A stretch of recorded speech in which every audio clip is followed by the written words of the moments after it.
Hi, my name is Kristen Gerstley, and I used to have binge eating disorder. For the next 5 minutes or so, my husband's going to ask me some questions so that you can get to know the person that I used to be when I did binge, and then the person that I am now since I've overcome binge eating disorder. So, Kristen, when did you start binge eating? I started binge eating when I was about 14 years old. I remember babysitting a couple of times, and I had a really bad day at school. And I opened the pantry to find so much food in there.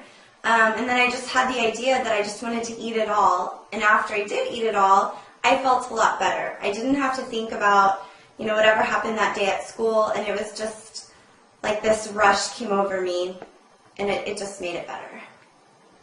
So when did your binge eating actually get out of control? It got out of control when I was in college. I think because, you're on your own. And I just could binge whenever I wanted. I didn't have to worry about my parents or anything. So in college, I would binge all of the time. And I remember coming home my first semester during Christmas, and I gained about 20 pounds. And my mom was absolutely shocked, but I couldn't tell her why I had gained so much weight. It was too embarrassing for me. And what were your typical binges like? Did you eat a lot of different types of food? Yeah, actually when I would binge at home, I always had candy in the house, I always had chips in the house, I had dips, even bread and pastas, and I would just consume as much as I could in a matter of just minutes until I was absolutely stuffed. When I was at work, it was obviously a little bit harder, so I would go to Taco Bell, McDonald's, Sonic, any kind of fast food that I could get my hands on. I would hide the bags from the individual places in the back seat of my car so that the next place had no idea that I had just bought some food. And I would take all of it and go to a secluded parking lot, and I would just eat everything. Everything. So, you want to show everybody actually what a binge was like back then? Yeah, let's do that. You sure you're okay to do that? Yeah. Okay, guys, we'll be right back. Okay, so we're back, and we went out to go get all of the typical binge eating foods that I used to eat when I would be at work on my lunch break. So we stopped by a couple of fast food places, and here's what we got. I would used to binge on a soft taco, a bean burrito, chicken nuggets with ranch, nachos with the hot sauce mixed in, French fries, and to top it off with a quarter pounder with cheese, and then a drink. So, Kristen, what does it feel like to actually have binge eating disorder? Having binge eating disorder is probably one of the loneliest things I ever felt, because this addiction to food is a lot different since you need food to function and to live every day. So it's really lonely. You have a lot of guilty feelings. You never want to leave your house. I kind of turned into a hermit. I just wanted to always be at home, and I always wanted to know when I would be able to binge next. I would get really anxious if people would ask me to go out to lunch, because that meant that I wouldn't be able to binge in front of them. I would have to order a salad and play it off like I didn't have any problems with food. So it's just a really depressing, dark, lonely world that you live in, and you're trapped in it. So it was an addiction. You had an addiction to food. So how'd you stop? How did you stop binge eating? How'd you stop all of this? Well, when my husband, it was my boyfriend at the time, he was off on business for a week, and during that week, that would give me the go-ahead to just binge, and it was so exciting because I knew he wasn't going to be there. But this time was a lot different because I realized that my life isn't normal, and I definitely don't have a healthy relationship with food. So I did some research online, and I found that there was something called binge eating disorder. When he came home, I bombarded him right at the front door. I was crying, and I just wanted to tell him all of the information I found. So he suggested that I go see a therapist. So I went, and I I met with a therapist, and it was really great because I got to figure out the root of why I binged, along with any negative emotion that I was feeling. What was the root of why you binged?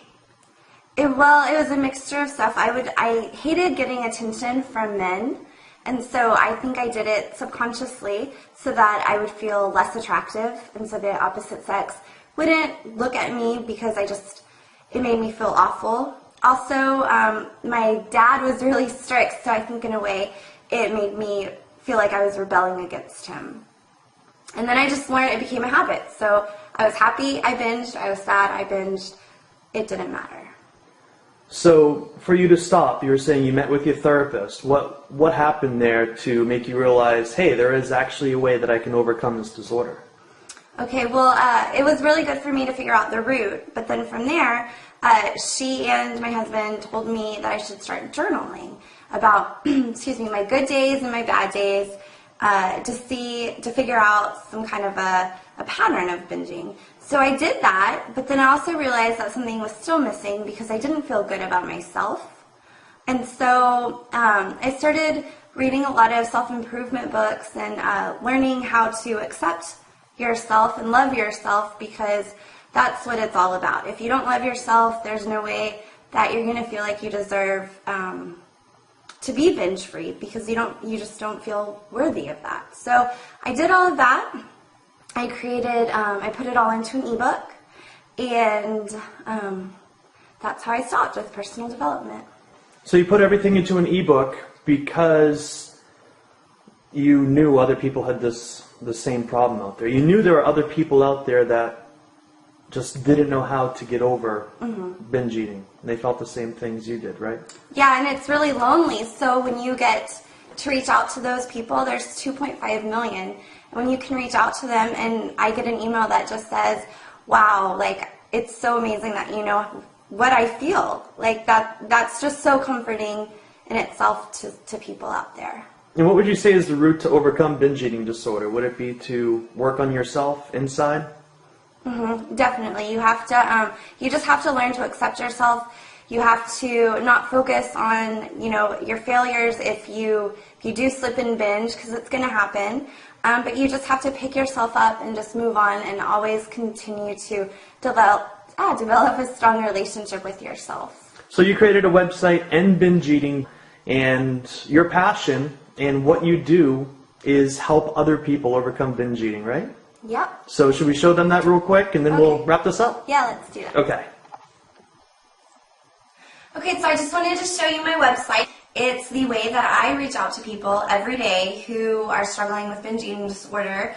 I get emails all the time, and it's just my way of helping people through my own trial and error method. So here's my website.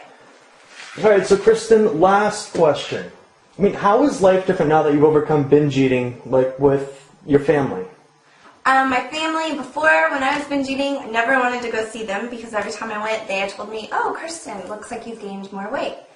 Now, I get along with my family so fabulously. I absolutely love spending time with them, and family life just couldn't be better. All right, speaking of weight, how's your weight changed since overcoming? Okay, I was 190 pounds, so 10 pounds away from 200, and now I'm about 135. So I lost about 60 pounds.